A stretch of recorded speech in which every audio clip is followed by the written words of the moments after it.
Thank you. Jai Radha Madhava Kunja Vihari.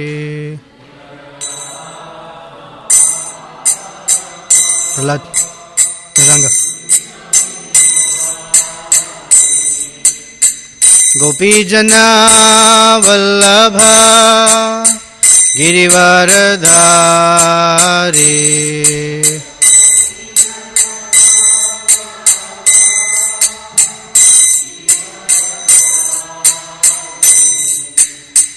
Yashodanandana Braja Janaranjana.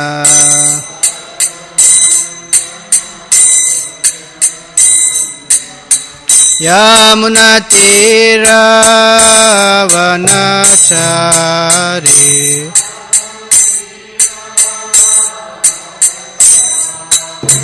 Yamunatira Vanachari.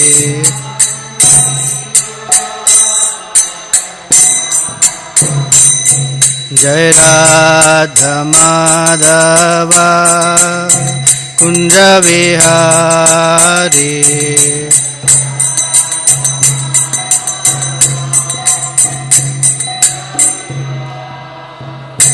Jaya Gopi Jana Vallabha Girivaradhari.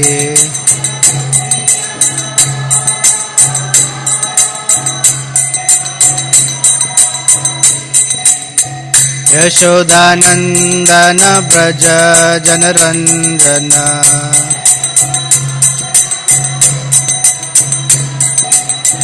Yamunatira Vanachari.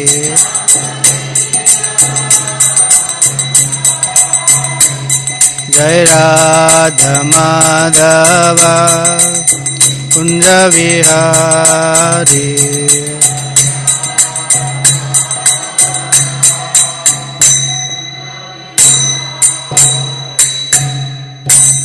Jai Om Vishnupad Paramahamsa Parivrajakacarya Ashtottara Shatashri Srimad His Divine Grace A.C. Bhakti Vedanta Swami Srila Prabhupada Ki Jai. Ananta Koti Vaishnava Vrinda Ki Jai. Grantharaj Srimad Bhagavatam Ki Jai. All glories to the assembled devotees. All glories to the assembled devotees. All glories to Sri Sri Guru and Gauranga.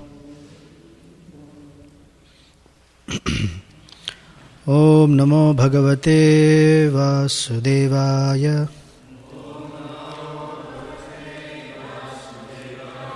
Om Namo Bhagavate Vasudevaya. Om Namo Bhagavate Vasudevaya. Grantaraj Srimad Bhagavatam, Canto 4, Chapter 31, Text 23. Maitreya Uvacha Iti Prachetaso Rajan Anyascha Bhagavat Katha Shravayitva Brahmalokam Yayau Swayam Bhuvo Munihi. Maitreya Uvacha Iti Prachetaso Rajan Anyascha Bhagavat Katha Shravayitva Brahmalokam Yayau Swayam Bhuvo Munihi. Iti Maitreya Uvacha Iti Prachetaso Rajan Anyascha Bhagavat Katha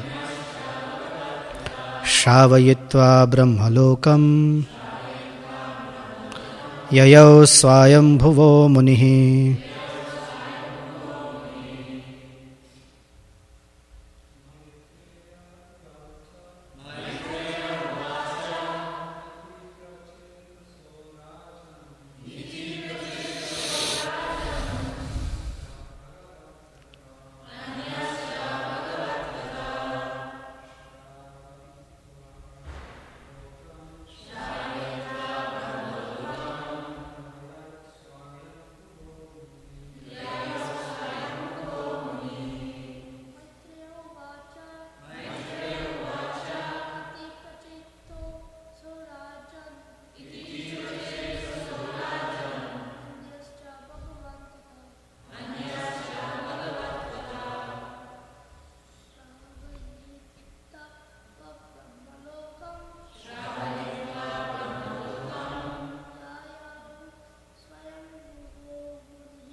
Here the word is Swayambhuva. Swayambhu is Lord Brahma. Swayambhu means the son of Lord Brahma. Ladies, please. Maitreya Uvacha Iti Prachetaso Rajan Anyascha Bhagavat Kathaha Shavayitva Brahmalokam Yayam Swayam Bhuvo Munihi. Maitreya Uvacha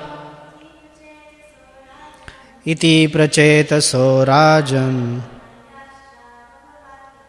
Anyascha Bhagavat Katha Shavayitva Brahmalokam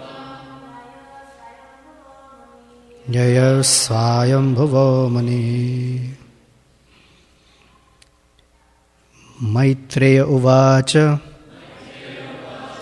Maitreya said, Iti, thus, Prachetasaha, the Prachetas, Rajan, O king, Anyaha, others, Cha, also, Bhagavad Kathaha, topics about the relationship with the Supreme Personality of Godhead. Shravayitva, after instructing, Brahmalokam, to Brahmaloka, Yayo, went back, Swayam Bhuvaha, the son of Lord Brahma, Munihi, the great sage. Translation and purport by Srila Prabhupada Ki Jai. The great sage Maitreya continued, My dear King Vidura, Sri Narada Muni, the son of Lord Brahma, thus described all these relationships with the Supreme Personality of Godhead to the Prachetas. Afterward, he returned to Brahmaloka. Purport. One has to hear about the Supreme Personality of Godhead from a pure devotee. The Prachetas got this opportunity from the great sage Narada, who told them of the activities of the Supreme Personality of Godhead and his devotees. Om Ajnana Timirandhasya Gyananjana Shalakaya Chaksur Unmilitam Yena Tasmai Shri Gurave Namaha. Sri Chaitanya Manobhishtam Sthapitam Yena Bhutale Swayam Rupa Kadamahyam Dadati Swapadantikam Vancha Kalpatarubhyascha Kripa Sindhubhya Evacha Patitanam Bhavanebhyo Vaishnavebhyo Namo Namaha. Jai Shri Krishna Chaitanya Prabhu Nityananda Shri Advaita Gadadhara Srivasadi Gaura Bhaktavrinda. Hare Krishna Krishna Krishna Hare Hare Hare Rama, Rama Rama, Hare Hare.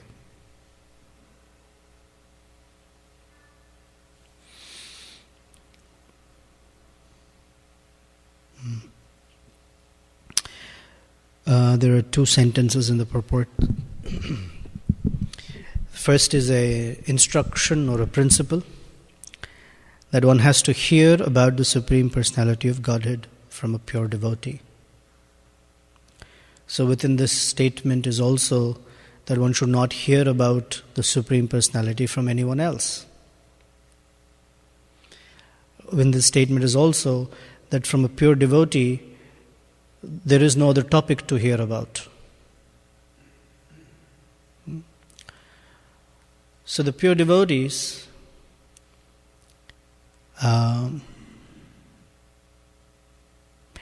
they have one purpose.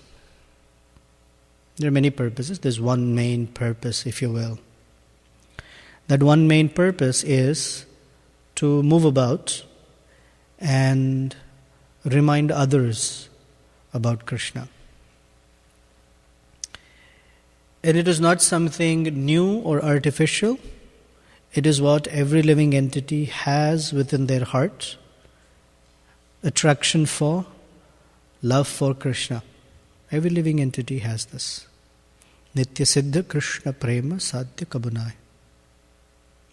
However, that relationship with Krishna, that attraction for Krishna is buried very deep under very thick layers of misconceptions, under very thick layers of worldly aspirations, under very, very thick layers of darkness, avidya.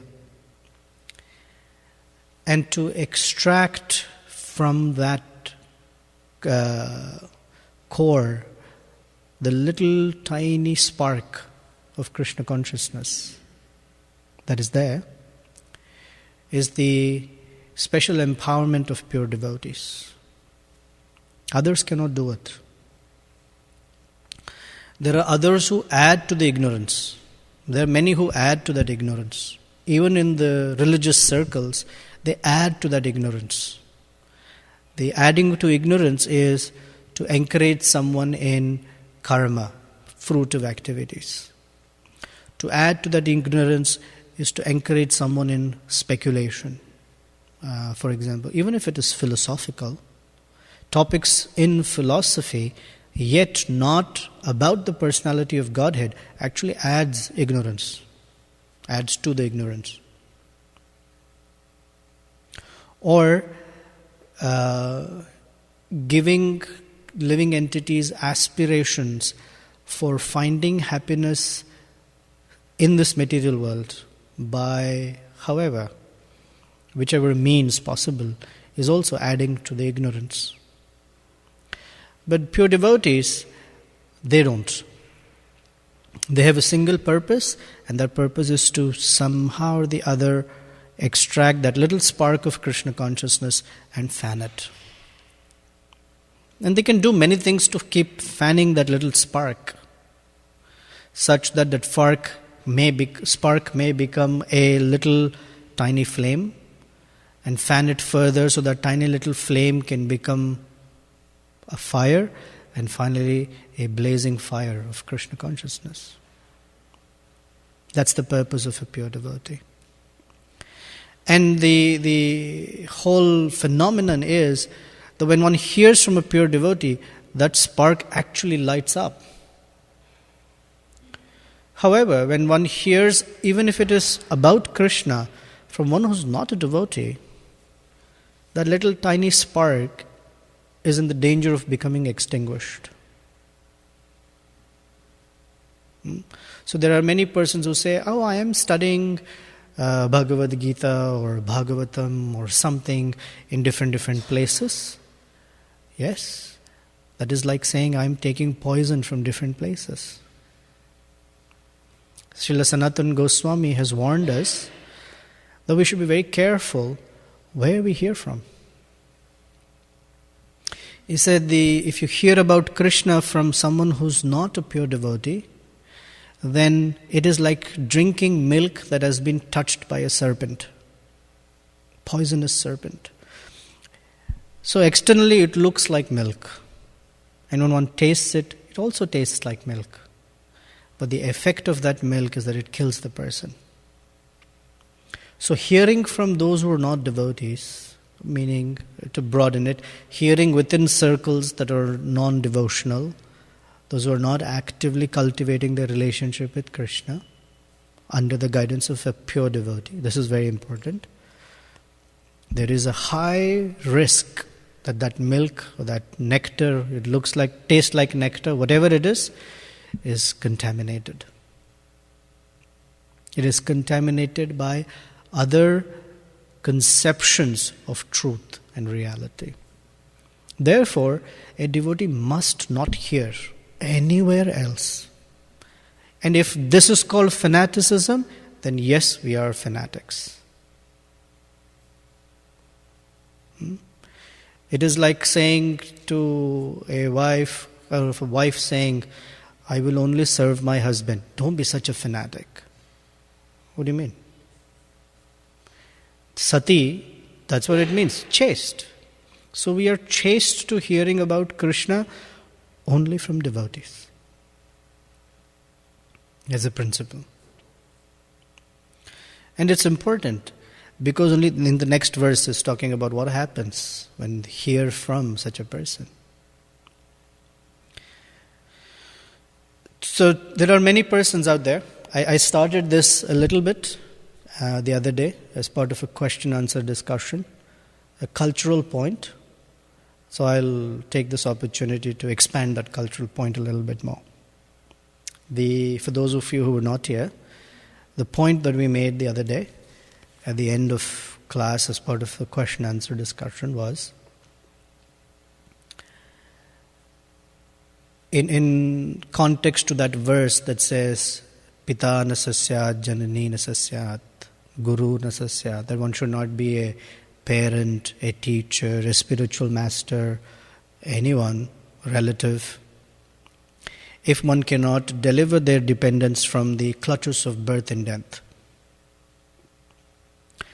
Now, some people take that and it's described that all these personalities must be pure devotees.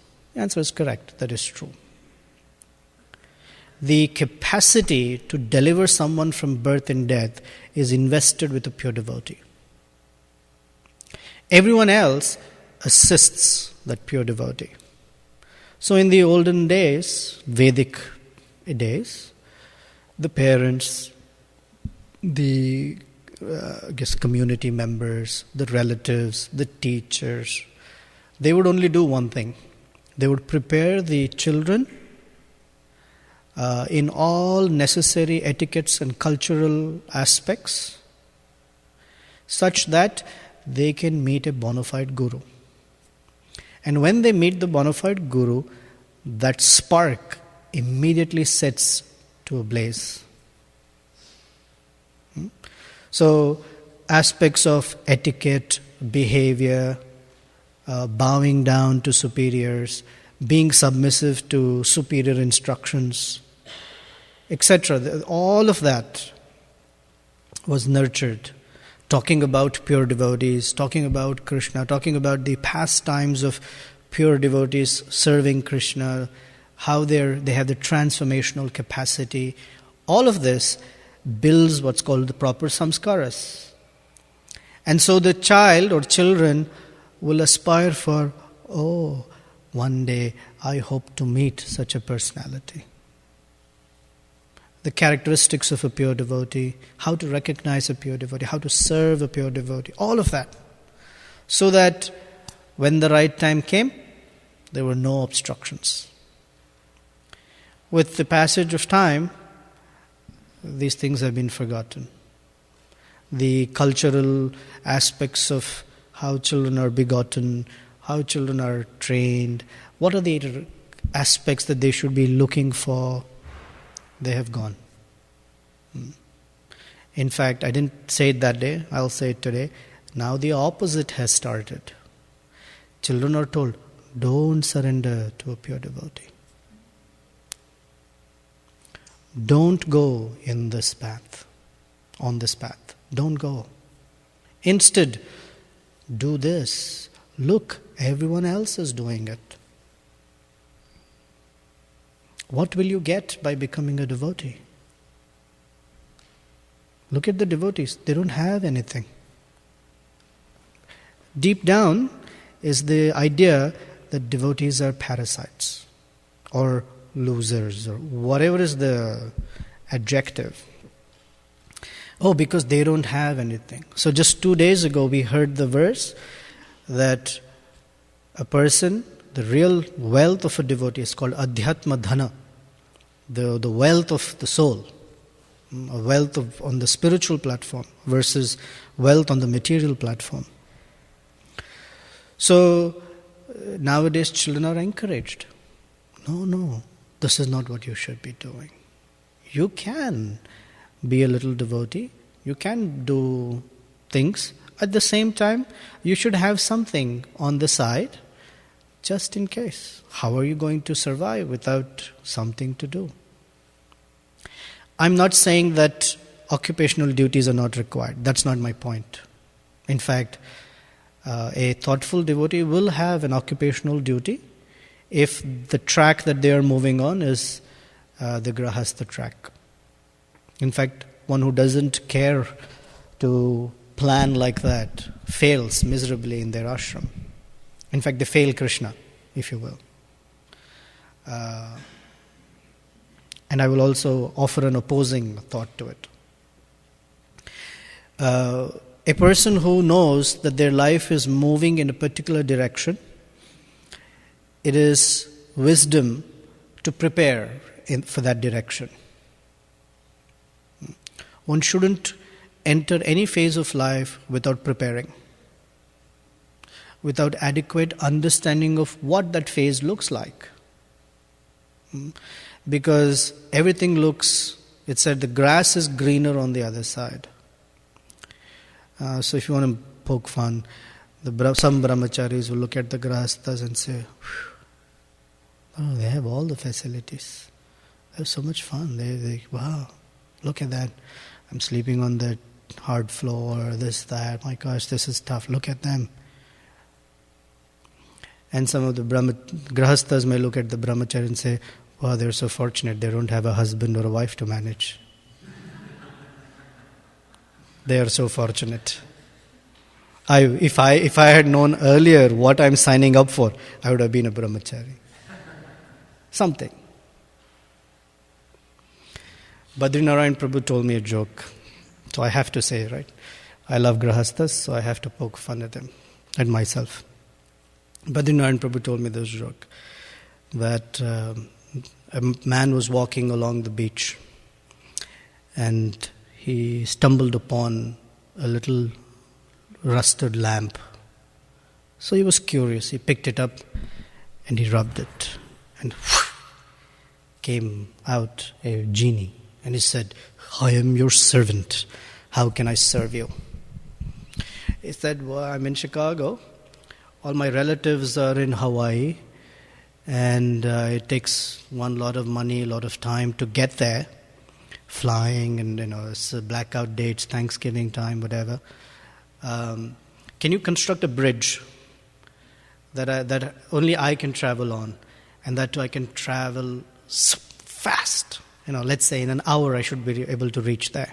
Can you make something like that? So the genie said, hey, I don't mind, but do you have any idea what you're asking? Nowadays the economy is so bad, everything has become so expensive.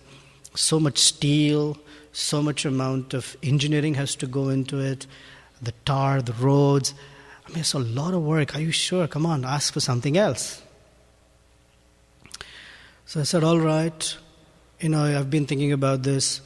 My wife and I have been having a lot of arguments nowadays. And she just doesn't seem to get my point. So can you do something to help her understand? So the genie said, when do you want the bridge ready?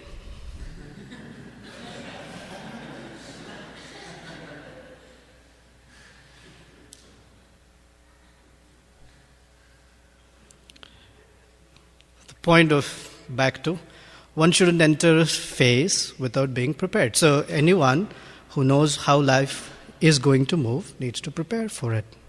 So that means proper discussions, a proper enlightenment, studying from scripture, what the roles are, responsibilities are of that particular phase of life, and prepare. However, there is a verse that Narada Muni gives as solace that says, Tyaktva swadharmam charanam bhujam harer. This is the opposing view. That verse says that even if one forsakes or is a complete failure in his worldly occupations, swadharma, but he is a very nice devotee, then he has not lost anything. On the other hand, one may be very good in their worldly duties, but may not be so strong as devotees. Then they haven't gained anything. So many people take shelter of that verse. And Narada has said, so it's all right.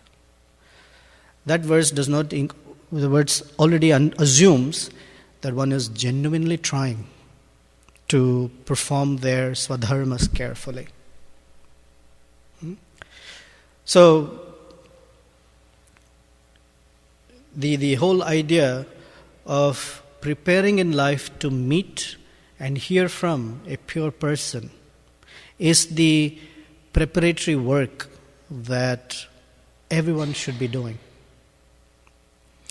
And we were discussing the other day that because the cultural environment does not provide for children or youngsters to be prepared to meet a pure devotee. In fact, on the contrary, they're told, don't surrender. Do not go. When pure devotees do meet such souls, the amount of work that they have to do is so difficult. In fact, the pure devotees have to now act as the parents, the relatives, the teachers, and bring a person up to a point ready for actual instructions in spiritual life. And that takes years and years and years and years. So the real instruction doesn't even begin until a very, very long time. Mostly it's about respect, proper attitude, some this. That's all the training is in. And it's unfair that all of that is put on the pure devotees. And the amount of energy that has to be expended is, I guess, ridiculous. But they have the capacity to do it, so they do it. Narada did for Mrigari the hunter, Narada did for so many persons. He did, it's not that he did not do. But in the case of the Prachetas, the fact that they met Narada and instruction was immediate. So the next sentence, the Prachetas got this opportunity from the great sage Narada. When pure devotees are encountered upon, that means they're providing us an opportunity. The opportunity they're providing us is to hear from them. And one who doesn't hear from them loses that opportunity. Or one who gets something else from them instead of hearing loses that opportunity. First of all, to meet a pure devotee is very rare. Right? We've heard how rare it is. Brahmanda brahmite kona bhagyavan jiva. Prabhupada describes the probability, the rarity of meeting a pure devotee. He is described like this. Let's say there is a turtle somewhere at the bottom of an ocean, and the turtle is slowly swimming towards the surface. Let's say there is a plank of wood floating on the surface of the ocean, and that plank has a small hole in it. What is the probability that the turtle, as it's coming up, that his head will come out through that hole? It is that rare to meet a pure devotee. And even if one meets a pure devotee, it is rare that the pure devotee will instruct. Of course, they are eager to instruct. It's not that they are not. They are eager to instruct. But if the receiver, the audience, is not ready, then they will not benefit. The Prachetas were not like that. They capitalized on that opportunity to hear. In fact, this is the preparation. The whole of the beginning of Krishna consciousness is a preparation that whenever we meet a pure devotee, the first opportunity to hear, we must grab. And when one grabs that opportunity, then one's life becomes successful in the real sense. And that's coming up tomorrow, so I'm not going to get into that verse. How they benefited? By hearing from Narada Muni, by capitalizing on that opportunity. There are many reasons that one may not capitalize on that opportunity. One is to not recognize a pure devotee. Second, even if they're recognized, they're distracted. They're distracted with something else that may be either immediate or temporary or of not much value. A third is indifference towards a pure devotee. Another is just not attentive to the value in the instruction of a pure devotee. So then the little spark doesn't set ablaze. Both are necessary, as Prabhupada described. A potent speaker and a potent receiver for the seed of bhakti to fully fructify. Just as, Prabhupada will also give the other example, just as for a child to be conceived, the father has to be potent and the woman or mother has to be also not barren. Only then conception can happen. So this verse is about the speaker. So the Bhagavatam will come alive when the speaker and the listeners are both qualified. So Narada Muni is definitely qualified. Who are we to say? Bhagavatam says he's qualified. And the Prachetas are very qualified. So they have an experience of the Supreme Personality of Godhead. The work that each of us has to do is to become qualified receivers. And that's the priority work. To become qualified receivers of the message of the Bhagavatam. Because we have abundance of association of pure devotees. We have also an abundance of instructions of pure devotees. The only thing lacking is receptivity. Or I shouldn't say lacking. The only thing that needs refinement is receptivity. When I say lacking, I don't mean that none of us is not receiving anything. That's not it can always be refined, it can always be bettered.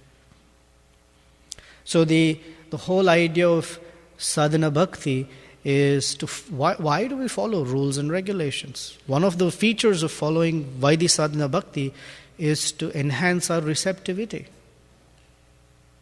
to carefully guard, nurture, grow our receptivity so we can receive without any obstruction, without any loss.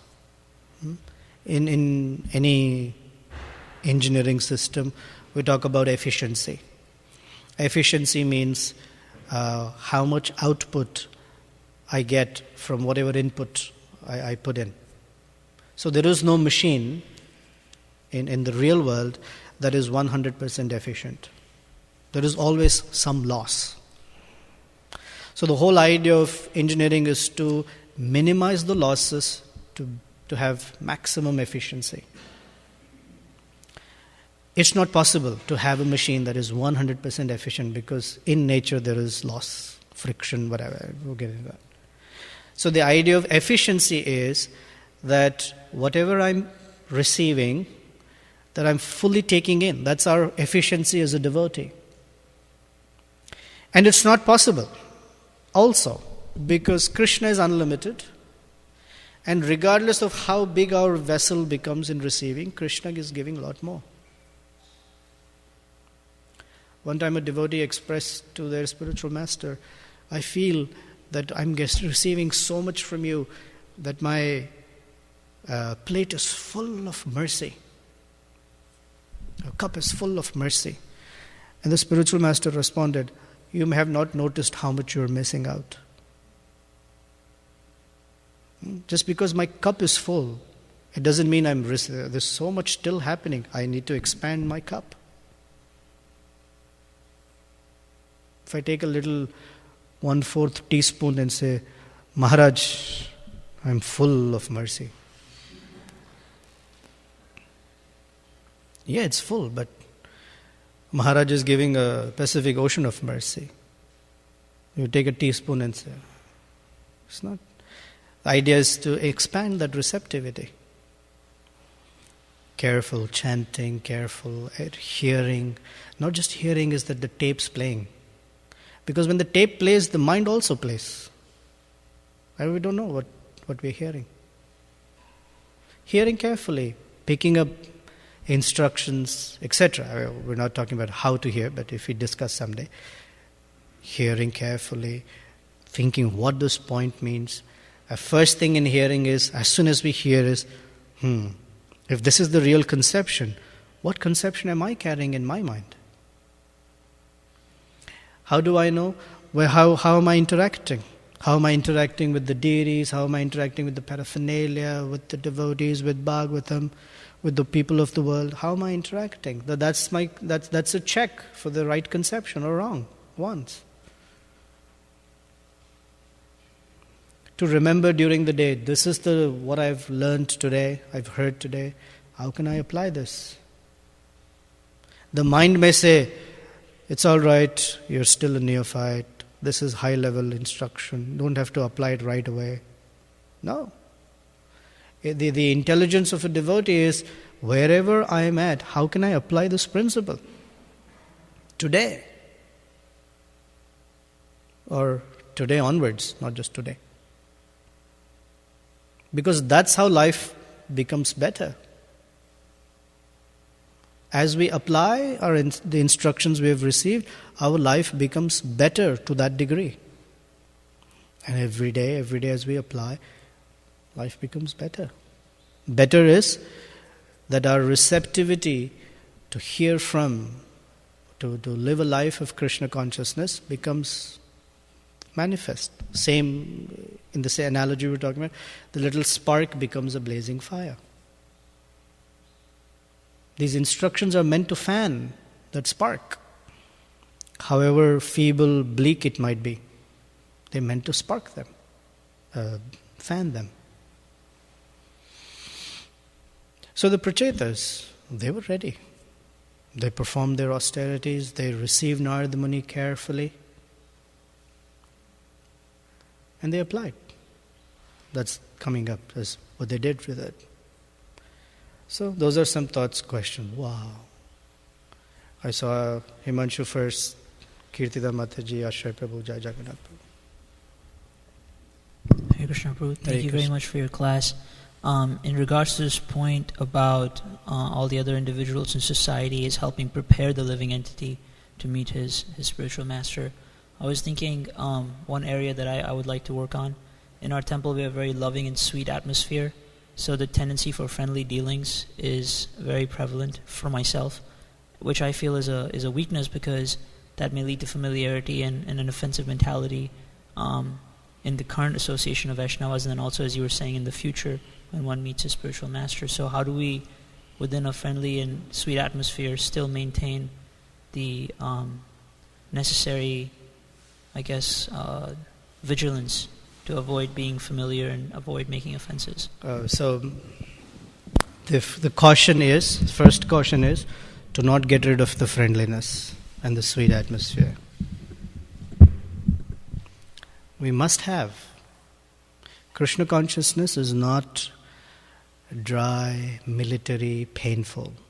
It is joyful. Susukham. Susukham also means easy, because something that's very difficult is not joyful. It's easy. So we must maintain friendliness, sweetness. We can always improve on it also. So we don't give that up, however. We don't give up, or we don't introduce frivolity either.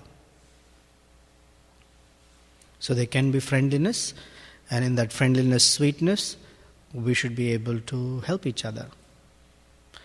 One part of helping is to say, another part is to hear. Only saying is not the friendliness, to hear is also friendliness. So to hear, when someone says, this is not okay, okay. However it's done. And also say. But friendliness and sweetness must be maintained. It can be said nicely. Anything can be said nicely.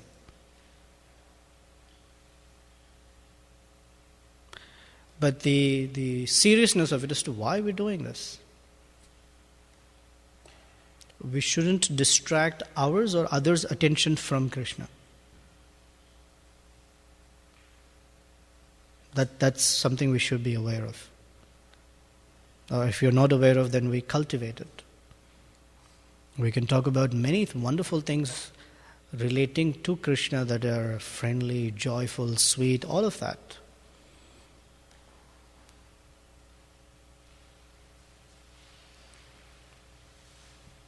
Is that right? How can I be more serious, was the question? When there is a friendly mood within oneself, you may be making offenses and not be fully conscious of it. So when don't worry. Don't worry. If we are chanting properly, we may be becoming familiar or not conscious, Krishna will definitely let us know. See, here's the thing. Krishna may let us know, and we don't have a problem with that. Krishna appeared to me. The devotees will let us know. We will definitely come to know. And that's nice.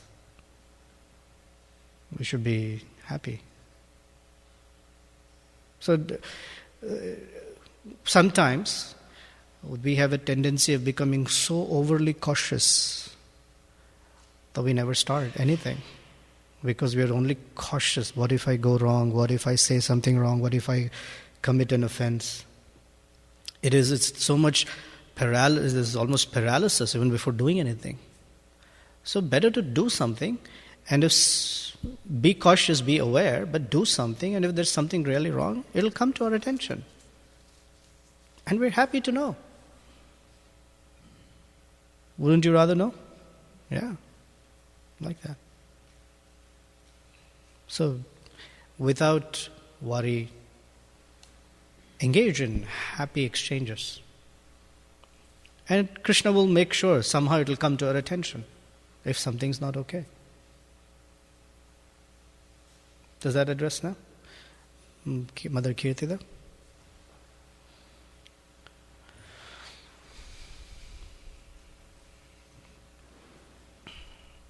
Prabhu, you were speaking about raising children and training them to have the proper etiquette, so when they meet a spiritual master, they can properly benefit and take advantage of that association. So the question that I have is, in training children, sometimes the situation comes where when they get older, they have desire to experience more of the material world because they want to, I guess, just experience that. So what's the best way to continue to give them Krishna consciousness and help them to continue in their Krishna consciousness strongly, but at the same time not push them when they feel like they may not want to be so focused on Krishna consciousness principles and things? Depends on how old the child is. Like teenagers. Teenagers.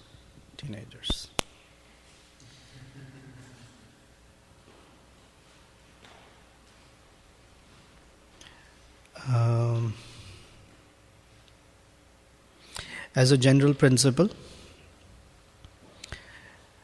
I may have the years of age a little mixed up, but roughly in the neighborhood of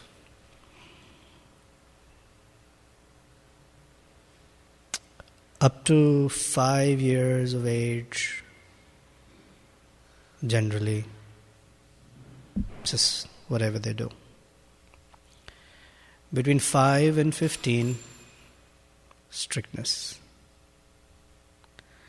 And I think it's something like, and then 15 to some other age, friendly. And at some point in time, the parents need to cut the cord. That is after, let's say, 21. So, training a child requires detachment. The detachment is, I will do my best. I will leave no stone unturned in making sure that the best samskaras are provided. But that child is free to take or not take, and that I cannot do anything about. So some children they're curious, what is that whole world like? That curiosity comes with a price tag. That spark of Krishna consciousness, even if it was a flame or a fire, might diminish. So the roles we play as elders or parents or teachers is to give sufficient caution and warning. But after that, they make the choice. They make that choice. So there are different levels of intelligence, right? First level of intelligence is to hear and learn. That is not something we want to get into. Oh, okay. The second level of intelligence is to see and learn. Third is to experience and learn it.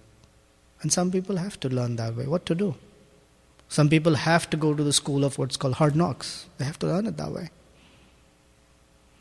So we try the first level, second level, third level. Yet they don't learn. Some people learn very late, some people learn early. So it's important to know each person's level of intelligence.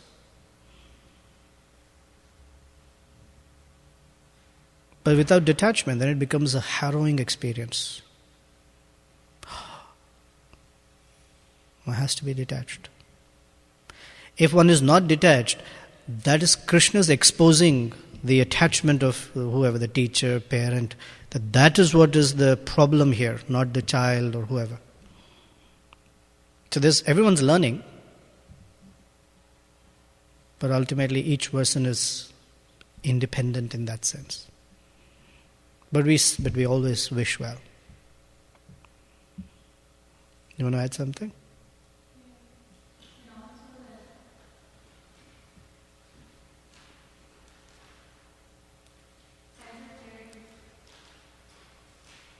As a caregiver, as a teacher or a mother or father, parent,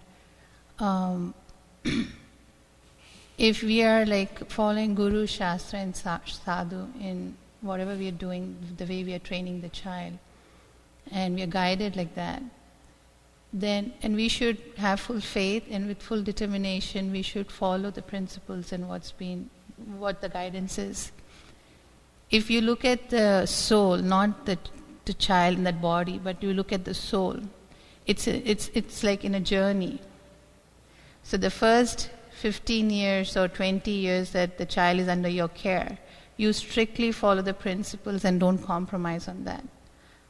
After they become adults, if they choose not Krishna but something else, but at least you gave the 20 years of, to whatever capacity we have, pure devotional service, like exposure and like the environment of pure devotional service. The soul may not take up after 15, 20 years, there's a possibility. But in some other lifetime, when it comes in contact with a devotee, it will start off where it left, and it will be in a much better place. But those parents who compromise and don't put full faith in the Shastra, Guru, and all that, and they're always worried, what if we are too strict, the child may never take to the process. The soul will always learn mixed bhakti, will never hanker for pure bhakti. So wherever it goes in the next lifetime, whichever body, wherever it is, wherever it starts, it's not, it's a compromise situation. So we should not, I feel that as parents and as teachers and caregivers, we should not be afraid to be emphatic about the principles that has been given in the Shastras. We may come across as fanatic, whatever, but we shouldn't. In the end, when they become adults, it's a choice that they have to make. And the point he made, that we have to be detached. We did our service. It was supposed to be our service, we did our service. then the soul has a journey to take, wherever the soul goes. That's right, Prabhu.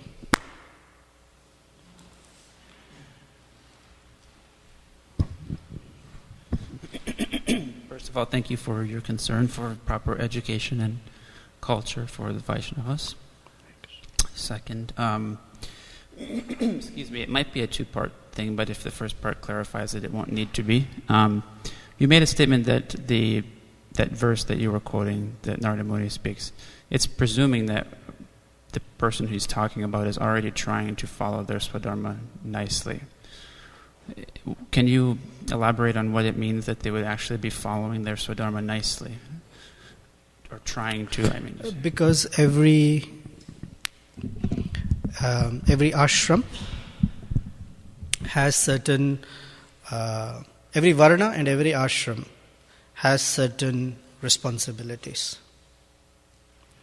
So following Swadharma properly means knowing what those varna and ashram needs are, responsibilities are, and trying sincerely to fulfill them.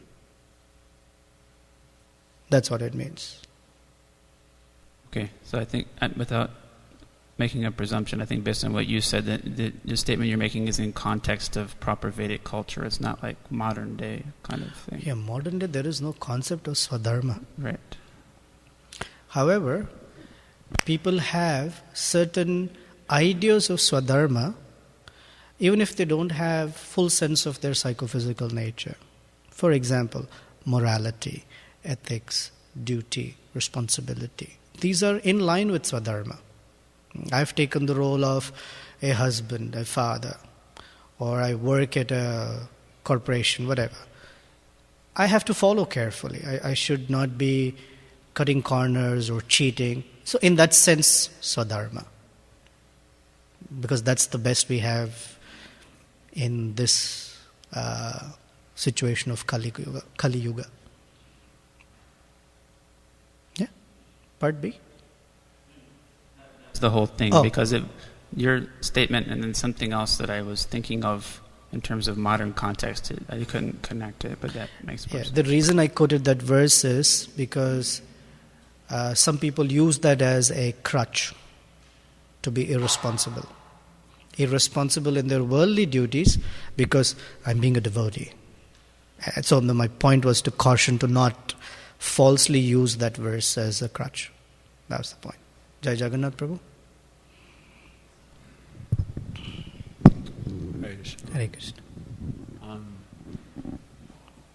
In my personal experience, I'm always especially in the recent days, feeling very much plagued by just doubts and misgivings, and therefore always very much bewildered, and therefore inclined to, when I'm hearing it, it makes it very difficult to hear. So how does one become fixed?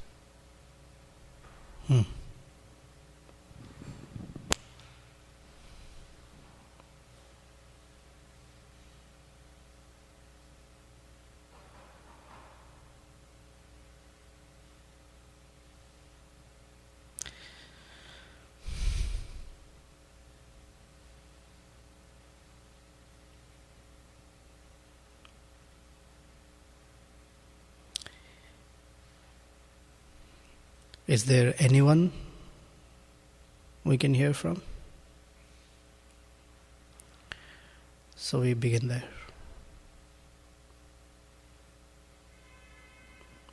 Because the principle is always right.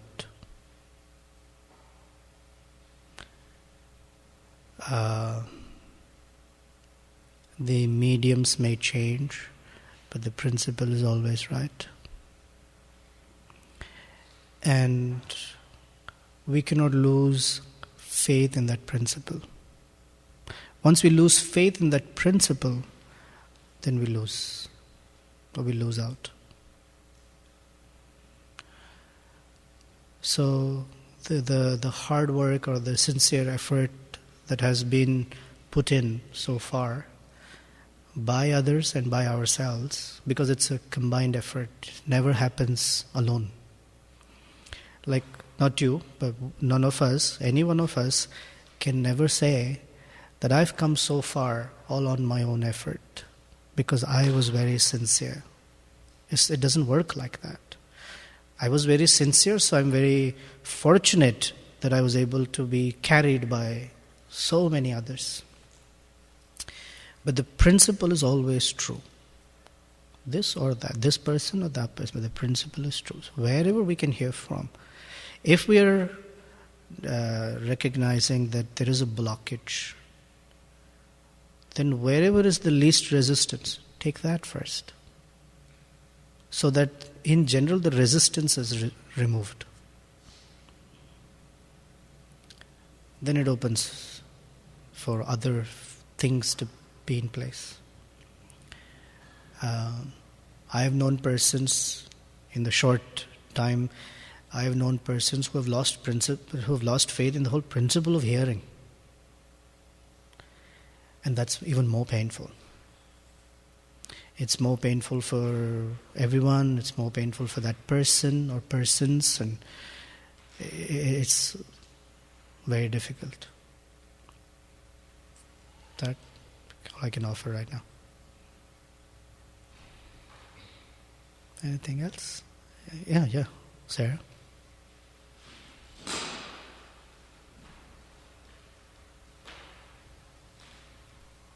So this is sort of a follow-up to Asraya. You have to speak a little loud. This is sort of a follow-up to Asraya Prabhu's question about following Swadharma, but how can we know when, I guess, following our worldly duties is impacting our devotional service, or which should take preference? Like, for example, if our coming to the temple and hearing is impacting our worldly duties, or like our family life is impacting our devotional service. So, I mean, I guess just do you have any suggestions for how we can recognize, like, when to choose one over the other, like whether it's more important to choose devotional service even if it's negatively impacting our worldly duties? Yeah.